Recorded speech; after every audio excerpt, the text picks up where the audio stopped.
Welcome to the world of Mark's Money Mind, coming to you from the Rocky Mountain town of Crested Butte, Colorado. I am your host, Mark Troutman, CFP. This educational, personal finance show combines money lessons, timely topics, personal stories, and community wisdom to help listeners and viewers master their finances to enjoy a stress-free life of financial freedom. In this episode, I wanted to talk about the topic of overcoming frugality after reaching financial independence. And that may sound odd, but for many people who are seeking financial independence, they typically have a frugal mindset or a saver mindset. And that was what enabled them to become financially independent in the first place. So typically you're earning an income and you're saving a percentage of that income, potentially even a high percentage of that income. And that approach to life gets ingrained in your mind for, in my case, decades prior to reaching financial independence. And what many people find in this community once they've reached financial independence, it's very difficult to shift your mindset from that saving and investing mentality to learning really how to spend your money that you've accumulated over the years, because effectively that's what it is. It's deferred spending, all of these assets that you've accumulated during your accumulation years. And it's very difficult to switch that in your brain. And I found one way to enable myself to overcome that, and it's called the fun bucket. So I wanted to talk about the fun bucket, which is basically a way to enable yourself to spend money without guilt, I guess you would say, kind of guilt-free spending, very much like Ramit Sethi says on the I Will Teach You to Be Rich podcast and book. I have also found that it can be applied to charitable giving as well. So I want to talk about donor advised funds in the second part of this show. So first, the question is, what is the fund bucket? How did it come about? And how am I using it? So I need to give you a little bit of a backstory. I retired at the end of 2015, thinking I was probably financially independent, but I wasn't 100% sure. But it seemed like that was the case. I hadn't done a lot of math around it. I've talked about this on prior episodes where I left my job. I ended up getting my CFP, doing the coursework, doing some math, and realizing I was probably financially independent. But it was still very difficult for me to get comfortable spending that money. I was very nervous. I was nervous about running out of money. I was unsure whether I really did have enough money. How would I start drawing on this portfolio? How should I spend? And so forth. And I avoided it for the first 2 years. I had a classic vehicle that I sold, which enabled me to avoid drawing down for the first year.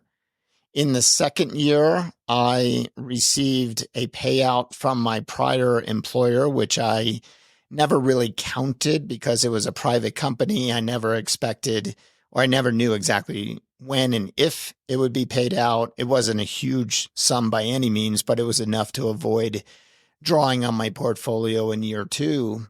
And during these 2 years, I just went down the rabbit hole, as many people in the financial independence community do, figuring out what is a safe withdrawal rate, how do I account for sequence of return risk, can I live by the 4% rule or guideline. I really dove into the blog Early Retirement Now. Karsten Jeske, also known as Big Earn, has done a very in-depth, very detailed series on safe withdrawal rates. And I really appreciate all the work that he did or has been doing on this subject. And I got very comfortable with his kind of 3.25% safe withdrawal rate. I also read a number of papers from places like Morningstar that talks about safe withdrawal rates as well, white papers and so forth, and doing things like skipping an inflation adjustment if your portfolio went down in a year. So I was kind of like, oh, well, I will withdraw at 3.25% and skip inflation adjustments after any year where the portfolio declines, for example, and that will just make everything super, super safe. But I still wasn't withdrawing at anywhere close to 3.25%. In fact, it was well below 2%. If you do that for an extended period of time, all you're going to do is really continue to accumulate assets and maybe not live your best life as a result. In the fall of 2021, and this is kind of how the fun bucket came to be, I was going to a Camp Fi Southwest, and I was staying at my friend Kevin's house in San Diego, or in Encinitas, actually. I flew in early, I stayed at his house, and we stayed up very late in the evening, and we were just talking about drawdowns and portfolios and asset allocation and all the things that financial independence geeks talk about late into the evening. And he asked me what I was withdrawing from my portfolio, and I told him it was under 2%. This is the fall of 2021. This is nearly 6 years after I left my full-time employment, or really only employment. I was not earning any money since then, and I was still withdrawing a very low amount of my portfolio. And he was recounting that, hey, look, the market has done very well in your first 5 years of retirement. You didn't even withdraw in year 1 and 2. You're withdrawing under 2% in the subsequent years, and your portfolio has grown in the meantime. You have not had a bad sequence of returns. You need to loosen the purse strings. And he said, you need a fun bucket. I was like, a fun bucket? What is a fun bucket? And he said, basically, you need to segment some of the cream off the top of the cake that at this point not only has cream, but it has sprinkles and everything else that goes with it.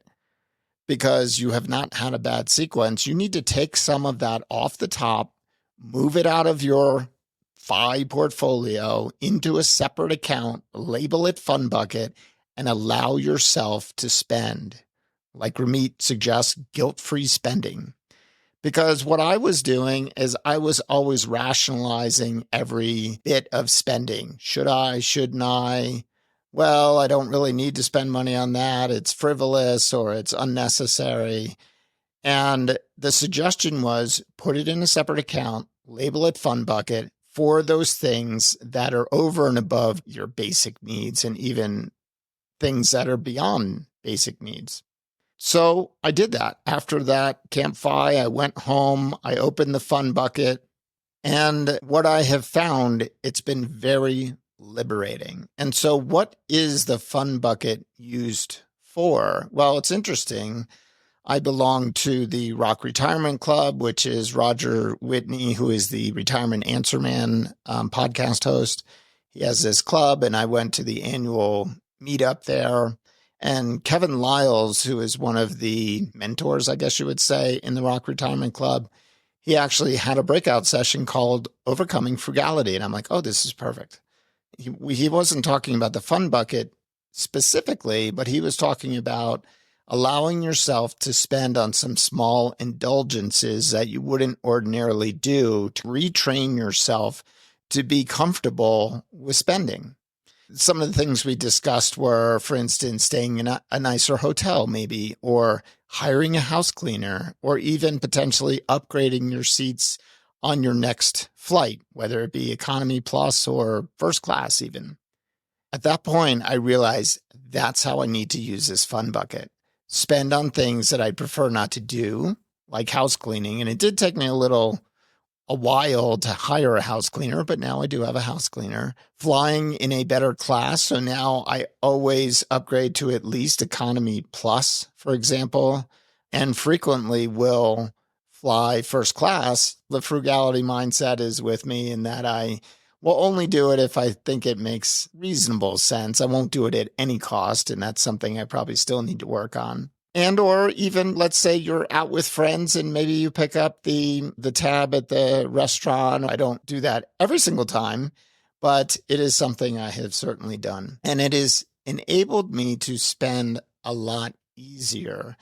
And I know that this is also a common challenge for people in the FI community. In fact, Mindy Jensen of the Mindy on Money podcast reached out to me this week saying that they will be talking about this specific subject on their episode that releases this same week. So I will put a link to their show in the show notes. They are going to discuss this in more detail.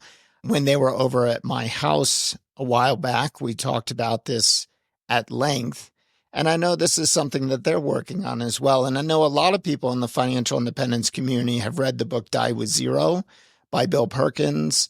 And he talks about the idea of enjoying your resources while you have the ability and health and everything to be able to do that so you don't have any regrets. I agree 100% with that. And for me, it's not things, it's experiences. And that is something that I've really been able to utilize this fun bucket for. And what I've also found is that many of the expenses that I am telling myself, oh, that's what the fun bucket is for, go ahead and say yes to whatever that is, actually, in many cases, are fitting in with my normal kind of spending pattern anyway. But if I didn't have that fun bucket, I wouldn't have made that decision, or if I did, I would have been going back and forth. Should I, shouldn't I? But now it's so much easier to just say yes to things. So I've done a number of, and they all, for the most part, are experiences. I have a number of cruises that I have done and will be doing. And the people I am doing them with, in many cases, have their own fun buckets. So it's very easy for us to just say, let's do this, without anyone saying, well, I don't know, let me think about it. In most cases, we're just like, yes, let's do it. That's what this money was set aside for. Let's do this. And I'm also finding that in many of these, or a number of these instances, my daughter is joining me on some of these trips. And we're creating memory dividends, as Bill Perkins kind of outlines in his book, together. And it's not just the experience itself and the memory dividends that come from post-experience, but it's also the lead up to that. In fact, my daughter and I were on the phone last night talking about the cruise we will be doing with other friends later this summer to the Mediterranean, and you get enjoyment in the pre-event period as well. And so some people ask me, well, how big is the fun bucket? And I also did write a blog post on this a while back, and I'll link to that in the show notes. But I don't like to give specific numbers because I like to talk about things from the standpoint where other people can relate to this. So my numbers may be relatable or may not be relatable to other people, but I like to think of things in percentage terms frequently. So for me, it was about 25% of my kind of annual spending rate is what I wanted to put into this fun bucket per year. And I chose to do it for a 4-year period. And right now I am about 3 years into it. I have actually spent pretty substantially on fun things, experiences, what have you, but I haven't depleted it to the extent that I would have expected to by this point, but it is definitely about half empty at this point. So I'm a little behind, I guess you would say, but I've actually been spending at a rate that actually slightly exceeds how much is in there on a kind of a run rate basis. And so it was 25% of what I've been spending outside of fun items. And I funded it for 4 years. I put it in a separate online savings account. Previously, I've mentioned Ally as a place where I have an online savings account with different buckets. Initially, it was one of the buckets in that Ally savings account, but I decided actually to open a separate account for this particular purpose because I didn't want even the ability to easily move money from one bucket to another and just say, oh, I'll take it out of the fun bucket and slide it over to this other bucket that I have for some other spending goal. I wanted it to be completely 100% separate. So I've done that. And once it is depleted, I plan to replenish it. In fact, I've already gone through the exercise of identifying where specifically those funds will come from so that it is there for me to refill this bucket. And I've just found it to be so much easier to spend on things that were normally outside my comfort zone. And I have, I think, retrained myself. My brain has been retrained. For instance, last night, as a matter of fact, I was talking to my daughter, and we have 2 flights. We are flying from Denver to Newark, New Jersey, and then from Newark to New Jersey to Europe. And the Europe portion of the flight is scheduled by the cruise company, but we ended up getting our own ticket to Newark, New Jersey, because my mother's going to join us and we want to be on the same flights. Long story, but that's what we're doing. And I just called her last night and I said, hey, the first class upgrade is pretty reasonable at this point. I think we should just do it. And that's what the fun bucket is for. So we made that decision in minutes and said, yeah, let's do it. If I had to decide, was this coming out of my normal paycheck? Should I, shouldn't I? I probably would have leaned towards not doing it and just saying, it's a 4-hour flight. Do we really need to fly first class? But since we're going to be flying 2 legs and the second leg is over 9 hours, I was like, no, that's what it's for. This is what we should do. And so that's what we decided to do. I have also utilized this same concept for charitable giving. Now, here's an interesting way to think about this as well. So the fun bucket is basically money that's been put aside. It has a specific purpose, and it's there for that purpose. Now, when it comes to charity, I would say I was charitably inclined during my accumulation years, but not to the extent that I would have liked.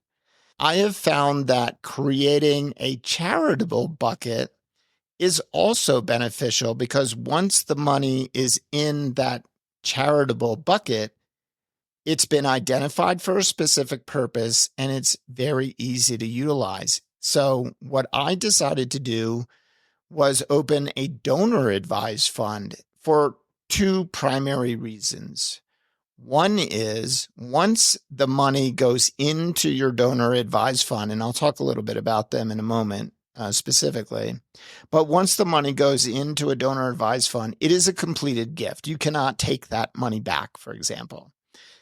And the second thing is there is a tax advantage in using a donor advised fund. And that certainly as a tax optimizer was of interest to me. So that's where I want to spend a little bit of time on how donor advised funds work. But the idea of having money in this kind of, you could really call it a personal foundation that has already been funded from your resources. You can't take it back. It's sitting there. It's so much easier to give when there's money sitting in an account for the specific and sole purpose of charity to say, yeah, I want to support that charity. And in fact, this past week, I was in town at an event. It was an event for mental health purposes, suicide prevention, and they were looking to raise a certain amount of money from the community, and they were a little bit short of their goal. And so it was very easy to just go up there. They were very close to their goal, but they weren't quite there. And I just walked up and said, you know what? I'll get you over that finish line. Let's do it. And I was able to make the donation from my donor advised fund. And it was very easy to do it. I was thinking back, would I have made that donation if it would have required me to reach into my pocket and make that donation at that point in time? I wasn't really familiar with the organization. I probably would have been more hesitant to donate. I had already donated some cash that I had in my pocket, for example, but this was quite a bit of larger donation than that. I probably wouldn't have done it. But having that donor advised fund was like, yeah, it's sitting there. Why not? Let's get them over that finish line. Let's make this happen for them. So that's very similar to having a fund bucket. So I view the donor advised fund kind of in that same realm of a fund bucket. So let's talk a little bit about donor advised funds. There are a handful of firms out there that allow you to create your own donor advised fund. The three that I researched when I was looking at the idea of setting one up were Fidelity, Charles Schwab, and Vanguard. So I will talk about those three, but obviously there are plenty of other firms out there that will enable you to create a donor advised funds. But these were the three that I was looking at when I went to set mine up. So I'm going to give you a little bit of a comparison of those. Now, I already had a account at Fidelity, so that was certainly in the mix of my kind of thought process.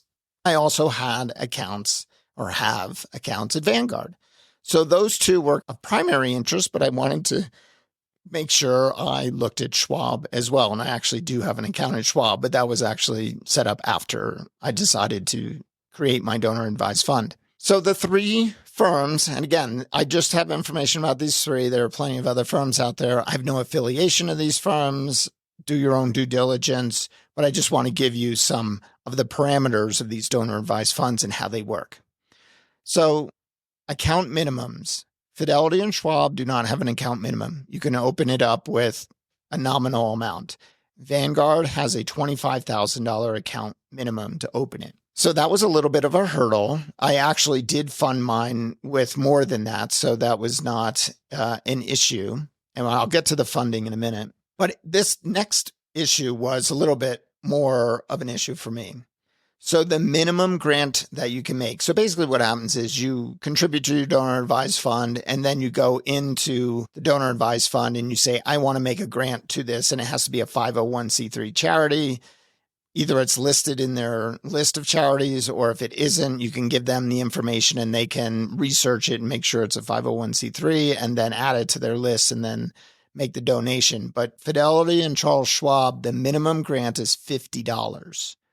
Vanguard's minimum grant is $500. And I wanted to be able to make donations because I make some smaller donations than $500. Between the minimum, which really wasn't applicable, but the minimum grant was definitely something that swayed me to not go with Vanguard, for instance. So Fidelity and Schwab still tied here. The administrative fee. Obviously, these firms, there's costs to administer these. They've got to do the research. They've got to send these checks out or wire the money out. There's effort on their behalf. All three firms have the same administrative fee. It's 0.6%, which is 60 basis points of the balance in the account. That's the administrative portion of the expense. And they all charge that up to a balance of $500,000. And there are breakpoints where it goes down. If you have more than $500,000 in donor advised fund, I don't intend to have more than $500,000 in my donor advised fund, but you can go online and see the differences. And I think I will post links to all three of these. Again, I'm not advocating for any of them particularly, but I will put the links in the show notes. And then there's a minimum, however. If, for instance, your balance is so low that 60 basis points or 0.6% isn't more than a certain amount, they will charge you a minimum fee. For Fidelity and Charles Schwab, that minimum fee is $100. And for Vanguard, the minimum fee is $250. So again, that was a check mark for Fidelity and Schwab over Vanguard. And then you can choose specific funds for your dollars to be invested in, and I'll explain that in a moment. But they all have very low cost index funds, for example. So they're all very similar in that respect. And these are like 2 basis point, 5 basis point index funds. They do have more expensive funds in the portfolio that you can choose from, but I choose the low cost fund. So that portion of the cost is de minimis. And so the way it works is this. You could give cash. You could write a check and open your donor advised fund, but there's a better way to fund it if you have the ability to do so. And that is through donating appreciated securities. So I actually had some low cost basis stock in my taxable brokerage account that I used to make the donation, because one option would be, if that was the intended funding source, I could sell the shares, right? But then I would have to pay capital gains tax on it. Or I could just donate the shares in kind, and then the charity gets the entire value of that, in my case, stock. And then what they end up doing is they sell that stock immediately. They don't want to keep XYZ stock. As soon as they receive it, they sell that stock. But they don't pay any tax because it's a charity. You are donating to a charity. The donor advised fund is technically a charity. And then those funds show up in your account, and then you can select from their list of funds that are available and make the investment how you choose. And so what happens is, on the front end, when you make this donation to the donor advised fund, you get the full tax deduction of that donation in that tax year. And that's what's so interesting about how these funds work, because, as you may be aware, in order to take a tax deduction for charitable contributions, let's say you're giving $500 to this charity, $1,000 to this charity, $200 to this other charity, collectively, the only way to get a tax deduction on that is to itemize your deductions on your return. Now, the standard deduction is quite high. So you basically need to get over the standard deduction in order to make any of your charitable contributions worthwhile from a tax deduction standpoint. Obviously not worthwhile for the charitable portion and the benefit for the charity, but just purely from the tax deduction standpoint, you really need to get over that standard deduction amount in order to benefit from the tax deduction. The key items on itemized deductions are medical expenses, but only the portion that exceeds 7.5% of your adjusted gross income, which is a pretty substantial hurdle. You would need to have some pretty significant medical costs to really get any deduction on your tax return. The second area is taxes that you pay. So those would include state and local taxes. So either income taxes or general sales tax, not both, one or the other, you have to choose. Real estate taxes and any personal property taxes. So in Colorado, for example, we have to pay personal property tax on our vehicles if they're less than 9 years old. So that's included. However, there's a cap of $10,000. No matter how much of that you have, you cannot deduct more than $10,000. And that's true for both singles and for married couples. So actually getting to the itemized deduction limit of $14,600 is a little easier for singles, because this state and local tax limit, SALT limit, is the same whether you're single or married, but married couples have to get all the way up to $29,200 in deductions to make it worthwhile to itemize, for example. The third section is any interest you paid. So that would typically include, for most people, home mortgage interest and points and things like that. But for most people, it's really just home mortgage interest. So if you have a large mortgage, you might be able to, and there's no limit on that. And then the next section is gifts to charity. And so that would also come into play. But in order to get over this, so for singles, $14,600, or for married couples, $29,200, even if you had $10,000 in taxes that you paid, for example, singles still need to come up with another $4,600. Maybe it's mortgage interest, for example, and or gifts to charity to itemize versus taking the standard deduction. And many married couples they're not going to get there. And so actually I think the number is somewhere around 90% of tax filers take the standard deduction. So this is where the donor advised fund comes into play. You can deduct any charitable contributions you made in the year. So let's say you open a donor advised fund and you say to yourself, I make $5,000 of charitable contributions every year. What if I were to batch those? You could do it by telling, let's say, your group of charities, hey, you know what? I'm going to give you money this year, which is equivalent to 5 times what I normally would, but I'm not going to give you any money for the next 4 years. Well, you could do that, and you could lump them all and then take potentially a larger deduction for those charitable contributions in that 1 year. But many charities would prefer to get it over the years, and they're also going to be like, hey, you gave us $25,000 last year. How come you're not giving us anything now? Alternatively, you could donate $25,000 to your donor advised fund. It sits in there. It can also continue to be invested in those funds within the donor advised fund. And then over the course of the next 5 years, you can donate that money as you see fit to those charities, and it can continue to be a very smooth distribution of those assets to those charities, yet you got the tax deduction in that 1 year. So what you could do, and this is what I've been doing, is you do a large donation, preferably with stock that has a large capital gain, for example. Donate that to the donor advised fund, take the tax deduction in that year. In the following years, you take the standard deduction until you're ready to do it again. And then in another year down the road, you do it again and take the deduction in that 1 year. So you're taking the standard deduction in most years. And then occasionally you'll take the itemized deduction when you make that large contribution to your donor advised fund every so many years. Now, there is a limit to how much you can donate, and it's based on your adjusted gross income. So if you donate cash, you can donate up to 60% of your adjusted gross income and take the tax deduction in that 1 year. If you donate more, you have to spread that deduction over following years.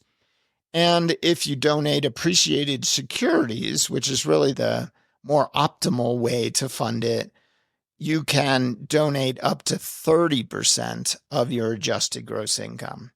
So what I ended up doing is I did it in a year where I had some large Roth conversions for 2 reasons. One is I had a higher adjusted gross income because I did some large Roth conversions. So my 30% window was larger effectively. And then secondly, I was also in a higher tax bracket because of those conversions. So the money that I was able to deduct from itemizing my deductions was reducing a higher tax bracket amount. So that was the year to do it. I will likely continue to do that in years where I have a high income year, in my case, primarily because of conversions, for example. And then also maybe in a year where I have enough so that I can get close to that SALT limit, state and local tax limit of $10,000 plus any other deductions that I may have. So if I had a large medical expense year, which again, it would have to be a pretty significant amount. Hopefully I don't have that. Or if there was a reason where I knew I was going to be very close to the standard deduction, I would be able to say, hey, this is the year to do that contribution to my donor advised fund. In the interim, I have securities that are in my taxable brokerage account that I have mentally earmarked for that purpose. And hopefully they will continue to grow and create additional unrealized gains. And then I can donate that appreciated stock to the donor advised fund. Getting back to using this as a way to overcome frugality, I found very beneficial. So the fund bucket is for the benefit of myself and maybe some friends and family, and the donor advised fund is for the benefit of others. Please don't send me your requests for money from my donor advised fund. I have charities that I specifically support. They tend to be local charities. I prefer supporting charities in my own community primarily. And so please avoid sending me requests from my donor advised fund. It is not anywhere close to $500,000, for example. It is much smaller than that.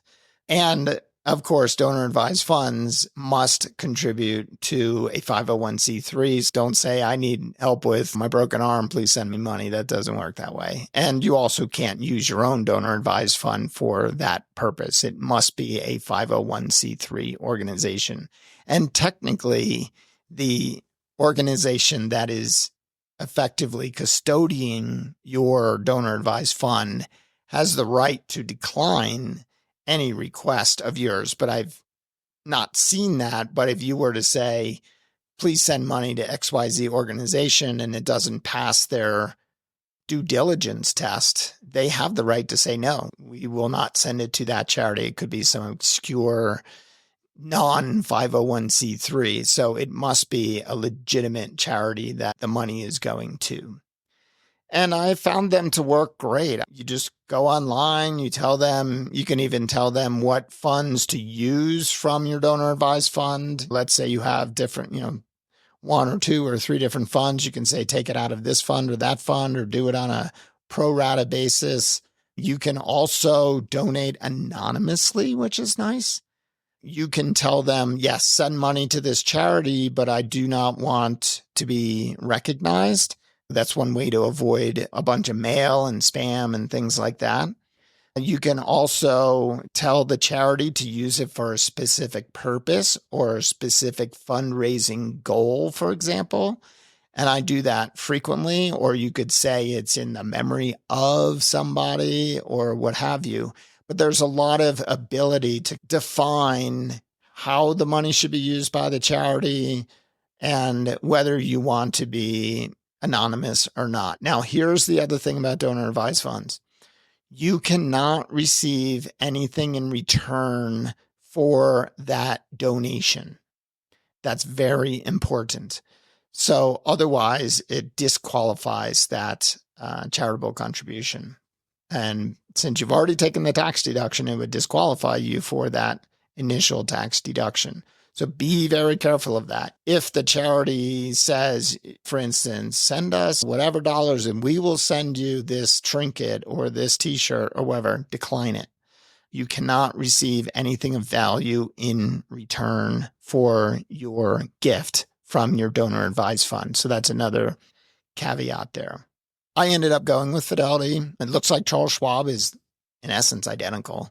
And then if you have more assets and you are willing to always contribute at least $500, Vanguard is another option. And like I said, I'm sure there's plenty of other donor advised funds out there or custodians of donor advised funds, but those are the 3 I'm familiar with. And I have found it very beneficial, and it has allowed me to become much more charitably inclined, because that has already been a completed gift. It's sitting there for that purpose, just like the fun bucket.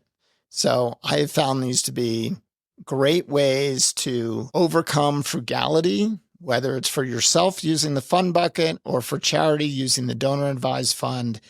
And like I said, Mindy and Carl are going to be talking about this topic as well this week on their show, Mindy on Money. And I also talked about this a little bit in other episodes. I was on Bigger Pockets about a year ago. I think it was episode 446. We touched on the idea of the fun bucket a little bit, and that show was called Fire by 50, and that was the Bigger Pockets Money podcast. I'll link to that as well. And you've heard me talk about this fun bucket concept before, but I thought I would just dive in a little bit deeper so you could get an insight into how it came about, how I use it. And then also, while I was thinking about this topic, I just said, the donor advised fund is very similar, and I should cover that in the same show. I hope you enjoyed this topic or these topics, and I will see you here next week.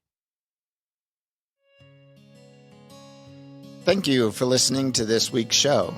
Please click follow on your favorite podcast player or subscribe on YouTube to ensure you don't miss any future episodes. Also, please leave a rating and review for the show. This helps improve the ranking and enables other like-minded people find the content in their podcast players. If you would like me to answer a question on this show, please send it to mark@marksmoneymind.com and put podcast question in the subject line. Let me know your first name, or let me know if you would like to remain anonymous, and also your state of residence if you choose. I would also appreciate it if you would recommend this show to friends and family that might benefit from this content. See you next week on the Mark's Money Mind Show. Until then, make some, save and invest, live on the rest. And now for the all-important disclaimer. This show is for education and entertainment purposes only and should not be considered investment, tax, or legal advice. Please consult the appropriate advisor or advisors before implementing anything you hear on this show or any other show for that matter. While I fully intend for everything on this show to be true and accurate at the time of each recording, occasionally errors may occur. So please do your own due diligence on anything discussed.